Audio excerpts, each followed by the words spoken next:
Hey guys, it's your boy back again with another video, and I am not new to handheld gaming or emulation or cloud streaming. As you can see here from my plethora of devices, I have the iPhone 14 Pro Max with the backbone, PlayStation Edition. Why not? Also have the Razer Kishi V2 for it, but I prefer the backbone on my phone. As you can see, I have my modified PS5 controller with my iPad Mini 4 that I use for Apple Arcade gaming, iOS gaming, and cloud streaming, of course. And I have my Nintendo Switch. But if you're a fan of the channel, then you've already seen that I recently picked up the Razer Edge, a cloud streaming / Android handheld by Razer. And at first I was happy. I wanted this thing for a while, and I have been debating on whether or not to get it.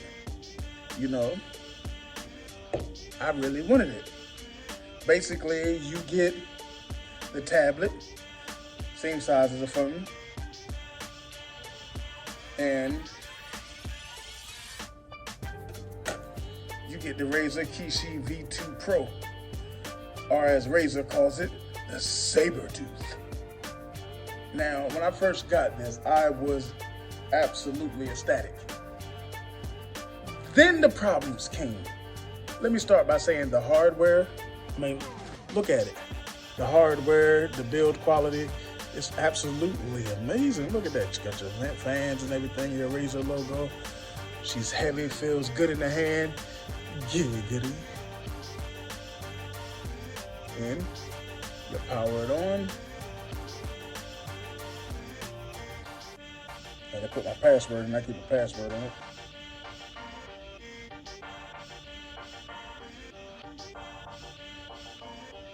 Now, I'm actually running console launcher instead of the software that Razer gives you with it. And as you can see, I have my PlayStation 2, GameCube, Dreamcast, Nintendo 64, Super Nintendo, PSP, PlayStation, 3DS, DS, Xbox, Game Pass cloud streaming. I have all my Android games, of course. You know, had to put that in a separate folder. All my Android media apps, you know, that's in a separate folder. Now, as far as this goes, I love it. Let me say that again. I love it. You know, you want to see how it works out? Let's go to PlayStation 2. Now, like I said, the software is crazy. You can't use on-screen buttons when playing games, even though it's an Android device. The software doesn't allow you to do that. It wants you to use the controller because it is a handheld after all. So let's get out of there. I don't want that. So we're gonna go into the PlayStation 2. Something quick. We're going to Bloody Roar 4. Now, I love the way it sounds. It sounds amazing.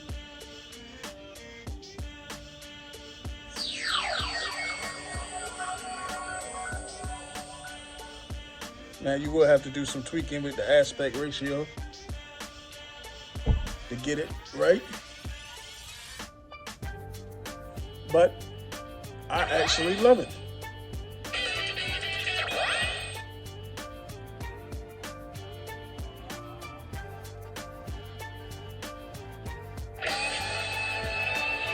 I'll just pick her for right now. I'm really not gonna be playing it.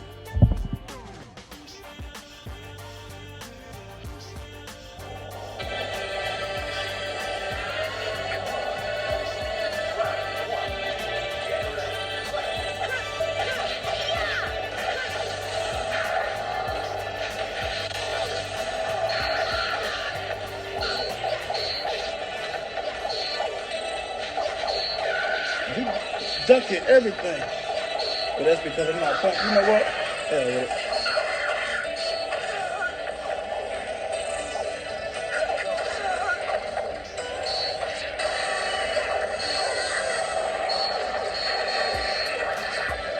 sucker. But yeah, let me get out of that. So, now, I love it. Here is the problem that if you pick up one of these, you're going to run into. Most Android devices are plug and play. Let's turn that off for a second. Most Android devices are plug and play. This is not whatsoever.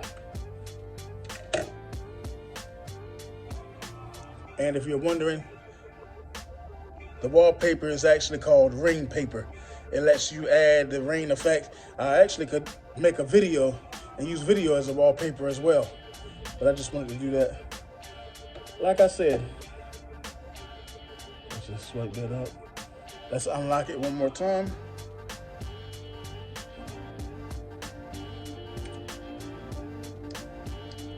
We'll just go into something.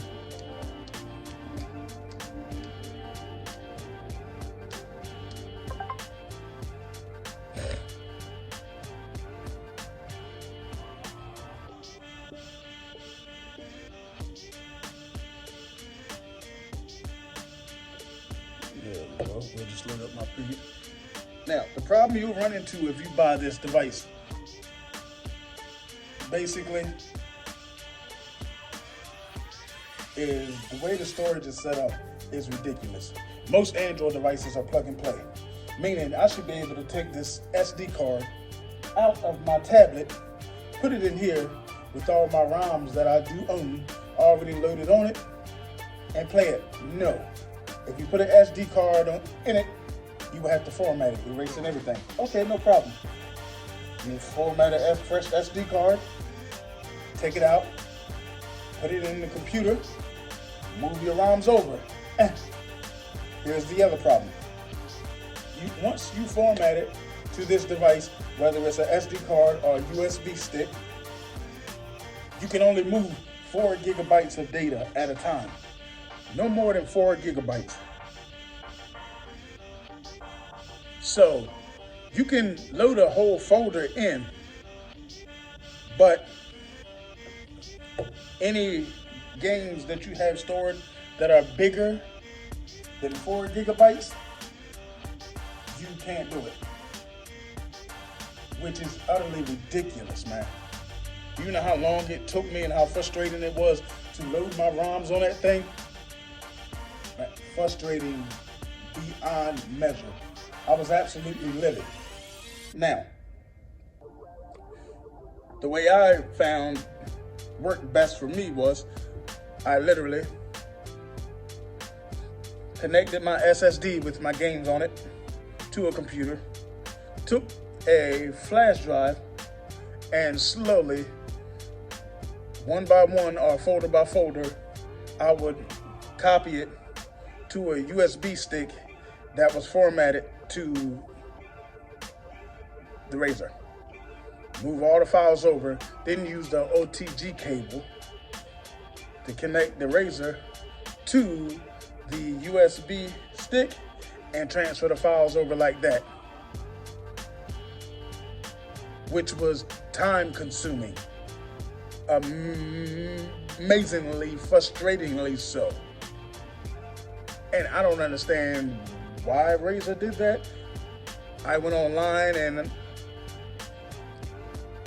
everybody's talking about how frustrating it is and how do you load ROMs? How do you load ROMs? And I'm like, yo, this is crazy. And I wonder, like, I still see videos about the G Cloud and other Android handhelds and cloud streaming devices, but I see nothing about this. And I'm wondering why. And I'm like, the Razer one seems like it's the best. It's the most powerful Android version, except for the Odin 2 Pro, which is coming out soon. If it's not out already, I'm not sure, but I'll double check that. So it's the most powerful Android handheld right now that I know of, that I personally know of. But it's bogged down by buggy software that makes absolutely no sense. It's asinine that Razer went this route. It's stupid. If this device was made by if Samsung had made this, it would be absolutely game changing. But because Razer made it, it's frustrating. This thing, since I took it out of the box, has been telling me that I have an update. And every time I try to update it, it won't let me update. It wants me to connect to a computer, install a program on a computer, the update assistant, just so I can update it. It's an Android smart device connected to Verizon. Why is over-the-air updates, I don't know, so frustratingly hard? I mean, is that the correct word? Is that what should be said? Dumb as hell? Yeah. So, with all of these shortcomings, would I recommend this device? Absolutely. If you're a novice and you're just gonna play this, use it as a tablet and play Android games on it. It's just a small tablet to travel with, to play games on. That way you don't have to drain your phone. If you're a mobile gamer with money to spend, hey, pick it up. If you're just getting into emulation, I wouldn't advise picking it up unless you're willing to do the work that it takes to get this thing up and running. But if you're a die-hard emulation fan, it's worth it to me.